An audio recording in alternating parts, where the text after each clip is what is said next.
From boardrooms to balance sheets, women in accounting have redefined leadership over the decades.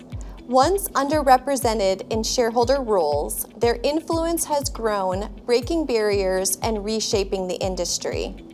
Today, female shareholders not only hold the keys to leadership, but also inspire the next generation.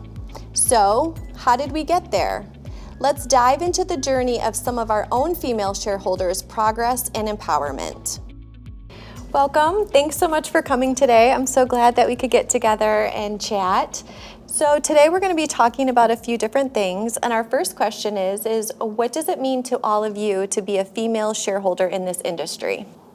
Well, I just feel very proud to have been a shareholder in this industry in CPA firms for over 35 years. There were very few of us in the 1980s. Back when they decided to offer me a shareholder position, it wasn't done with part-timers. And actually nobody worked part-time back then. And Hungerford was so incredibly progressive. Mm-hmm. They said, don't close the door. We'll give you an opportunity, whatever you want, 1 day a week, whatever it takes.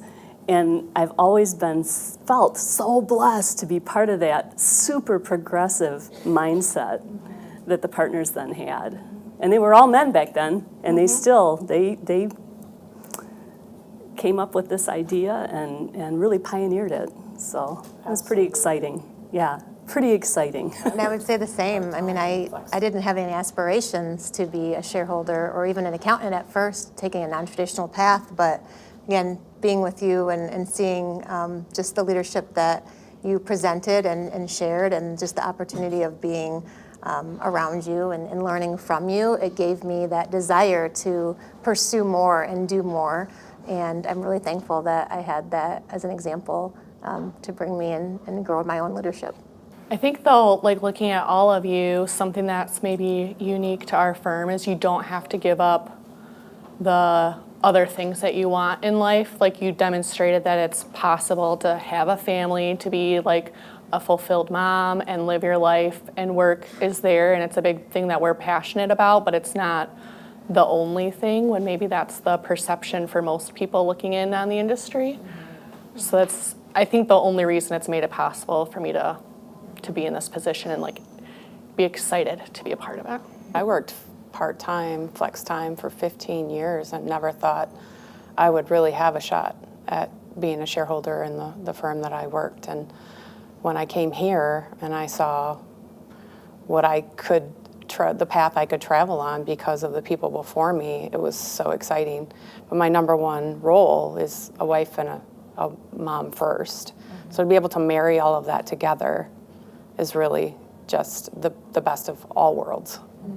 I think that's what makes Hungerford special. Mm-hmm. Coming in as a woman that was pretty much on a shareholder path from the get-go, my biggest obstacle was myself. And when I got to this level, finding women that not only supported you, but cheered you on and had your back, and when you had bad days, you had somebody that you could navigate to and filter through, was just empowering. It was incredible. And having the support of Tom and Rick, who basically said, you can do anything you set your mind to, and reminding me that of almost daily during certain periods of time, was the most magnificent experience for me. The opportunity to forge a path that was totally different in the firm. I mean, let's face it, employee benefit plan auditing is not sexy, but it was something that worked really well with my schedule. Yes. And to allow me to go in that just really bizarre direction that the firm had never even looked at before, the support was fabulous. And it wasn't just allowing you to do it. Like Jerry Nichols found clientele. We all were trying to pull in clientele to support your new division of the firm, which was wonderful. Exactly. And it worked. Well, I did not have that experience prior to coming to Hungerford. I started out in the profession in 1981. By 1984, I had moved from a little bit larger firm to a small one, became a shareholder already when I was 24. And I learned with that small group how I wanted to service clients with, back then we called it business planning, tax planning, more advisory type services versus all the compliance. We then, merged into a larger firm, et cetera, and that's where I started hitting the walls. These large male shareholder groups, when I said, well, we'd like to offer these types of accounting services, or QuickBooks just had come out in the early 90s.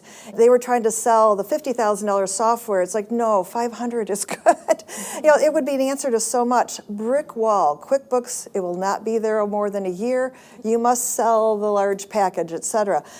These things kept happening, and I finally said, no, I'm confident in the way I want to serve clients. I need to find a home where I fit. And I can take my clientele with me the way I'd written the agreements, so I did. I looked at the firms in the area, got 3 nice offers, decided Hungerford was right because I could write my own ticket. Mm-hmm. Even the group of guys back then was when I said, here's who I am, here's what I do best, what I don't do best, what I would like to do here, and all the economics of it. They said, of course, do what you want. And every time I would bring a proposal, I would get a green light. That didn't happen elsewhere. I grew up at Hungerford. I started at 20 years old and probably had a very false sense of confidence in what my abilities were at the time. And I always felt encouraged every step of the way. I got to try so many different areas of tax and accounting and auditing, and I really got to develop my own path. And there were times where the firm asked me to do things that maybe I wouldn't have envisioned for myself, and they turned out to be better than I had expected, just like you. So being open to opportunities instead of just having a rigid plan and just thinking this is the way it's going to go, having a little bit of adaptability, and just kind of going with it, it turned out to be great. I think that's what makes it great as the generations continue. Your generation to our generation, and now the next generation, is we keep getting stronger and more fortified with every generation that passes. Tom and I always joke, he's like, Tessa, when have I ever told you no? And it wasn't that I just asked for everything and he said yes, it was that I have an idea, I learned about this at a conference, or this is something that I see happening in the industry, and I think we should try it and explore this option. Is the firm willing to invest in that? And that's where he was like, yeah, I believe in you, let's try it, let's put some goals around it, and we just have continued to grow. And I think that's where we then can impart that to the next generation, is that with our team, we talk about if you have an idea, please bring it to the table. It's been happening for years, and I think leads to a lot of the growth and opportunity. And so when someone says, yeah, write your ticket, what do you want to do? What brings you joy? You can find that. Right. I think sometimes the people that maybe struggle in our firm are those that want the firm to tell them exactly what to do. Right. And that's just not the type of firm we are. And I don't like people telling me what to do, which is not a surprise to anyone at this table, I know. But I'm thankful for that. You got to develop your own plan, and you weren't always told yes. You were, sometimes you were told no, and moved into maybe a better direction. But I appreciate the encouragement and the entrepreneurial spirit that the firm has. I don't think is present in every CPA firm out there. Well, and it just makes you think about I've never been one to maybe have a soapbox or something that I'm overly passionate about until it happens to you, and then you're like, well, this isn't right. And so I became a little bit more vocal when I became pregnant, looking through and actually understanding now what the insurance policies are and short-term disability, just starting to ask a few questions. Can we be better? Can we do better? And I asked one thing, and just the evolution over the last 2 years of how now more people are like, what about this? How can we be a little bit better here? And we've become so much more competitive, but also so much more thoughtful in how we think about our employees and their needs, and then to extend that to making flex time more of a norm. In the last, I think, year, we've hired more flex time individuals than full-time individuals on our team, and that seemed impossible 10 years ago when I did public the first time around. It's pretty incredible, and the industry is declining, so it's really the only way that we're going to keep people happy is if we figure out the value you bring exceeds the number of hours that you can contribute. And so we need to keep thinking about what people bring to the table that is different from the quantity. And over time, we've been able to grow it into a whole nother, very successful area of the firm where we've grown, through our 5 locations and multiple staff to be able to support that. And again, be able to have more of that flex time opportunity for anyone, male or female, in their roles to be able to, do what they love, but also not have to give up their family or other things that they're passionate about to still have that career. Or even their education. They're starting with us sooner because we're allowing them to back off on their hours or giving them the opportunity to work less so they can continue to go to school full time, and which only brings more value to us. But I think that's why we are so successful in keeping our professionals at the firm. We don't put them in a box. If they would have put you in a box, either one of you, this opportunity would never have come up. And we just allow creativity at a level that other firms don't. We open doors. That kind of servant leadership is really what drives success in our firm. Because it really isn't about me. I can't do anything by myself. Like, it takes a team of people to do things and do things well. And quite frankly, I don't have the energy to do it all by myself anymore. I'm getting old, but I think that's the backbone of our culture. Yeah. Really, is making sure that people are happy doing what they're doing. You're not always happy, right? We're not every day always is happy. rainbows and sunshine. Exactly, yeah. But generally, Yeah. you have way more good days than bad. And More just days you want to show up to work than not. and absolutely caring about everyone's balance of good days and bad days throughout the firm. Yeah. It's an amazing culture here. So those middle schoolers and high schoolers might not see on paper that accounting is the most glamorous job, but look at all the cool things that we've been able to do and accomplish and what left we have to do, with hopefully their support when they graduate with their accounting degree.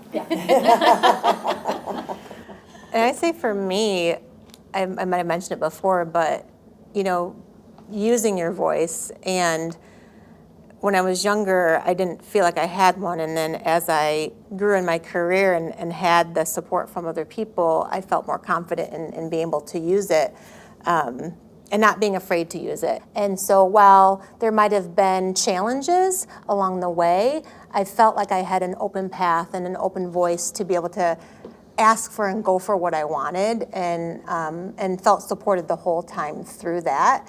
And when I think about some of the opportunities, just some of the client engagements that I was able to be part of, where I really learned so much from those, working alongside of many at the table here and others at the firm. I got to shadow them and just kind of learn how they did things, but then was able to take my own path forward and kind of forge my own path in that way. And that's what I'm really grateful for overall. I think that women can be so hard on other women just in life, and it starts in middle school and all those things. But I think that's one of the things that we don't have at Hungerford. I think that we're cheerleaders for each other.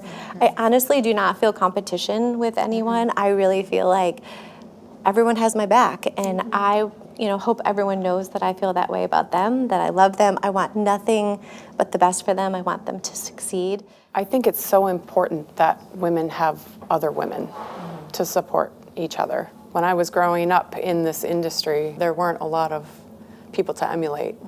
And I look back on a quote I have on my desk that you can't be what you can't see. So for me, it's being an example for the up-and-coming generations. Thank you so much for joining us today. This was so wonderful, just learning and sharing in this journey together and hearing our experiences and just fellowshipping with one another. So thank you for being here. As we sit here today, we carry forward the strength and the courage of the women who came before us, those who broke barriers, challenged expectations, and paved the ways for us to be in this room. Their legacy reminds us that every step we take, every voice we raise, and every opportunity we embrace contributes to a brighter future for the women who will follow.